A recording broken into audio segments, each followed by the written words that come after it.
আমি এটা জোর দিয়ে বলতে চাই, বিএনপিকে এত সহজে তুড়ি মেরে উড়িয়ে দেওয়া যাবে না। বিএনপি প্রমাণ করেছে, প্রতিবার প্রমাণ করেছে যে বিএনপি সেই ধ্বংসস্তূপ থেকে জেগে উঠতে জানে। প্রেসিডেন্ট জিয়া রহমান সাহেবের শাহাদাতের পরে অনেকে ভাবলো বিএনপি শেষ, বিএনপিকে আর খুঁজে পাওয়া যাবে না। কিন্তু সেই বিএনপি আবার আমাদের দেশনেত্রী বেগম খালেদা জিয়ার নেতৃত্বে আমাদের ছাত্র নেতা যুব নেতাদের সঙ্গে নিয়ে আবার বিএনপি জেগে উঠেছে। আবারও পরবর্তীকালে আঘাত এসেছে।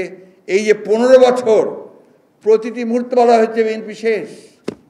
শত আপনার যে সমস্ত আমি যেটাকে বলছি যে আপনার এটা কী বলে যে আমাদের লোভ লালসা এই সমস্ত ঊর্ধ্বে উঠে আমাদের বিএনপির নেতারা কিন্তু একজোট হয়ে দাঁড়িয়ে থেকে কারাগারে গেছেন, কারাগারে পর্যন্ত লোক পাঠানো হয়েছে, চলে আসো, তোমাকে এত টাকা দেওয়া হবে, এই করা হবে, ওই করা হবে।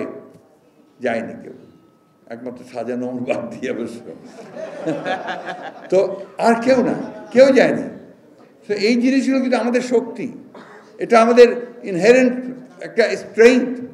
এই স্ট্রেংথটাকে কিন্তু আমাদের কাজে লাগাতে হবে। আজকে যে প্রচার হচ্ছে, অপপ্রচার হচ্ছে, এর পেছনে কিন্তু একেবারে সুনির্দিষ্ট চক্রান্ত রয়েছে। সেই চক্রান্ত হচ্ছে বাংলাদেশের জাতীয়তাবাদী শক্তিকে ধ্বংস করে দেওয়া। সেই চক্রান্তটা হচ্ছে যে নেতা যিনি উঠে আসছেন, যার একটা সম্ভাবনা দেখা দিয়েছে, সে তারেক রহমান সাহেবকে নিশ্চিহ্ন করা, তাকে খারাপ জায়গায় ফেলে দেওয়ার চেষ্টা করা। এই জিনিসগুলো কিন্তু সবসময় মনে রাখতে হবে।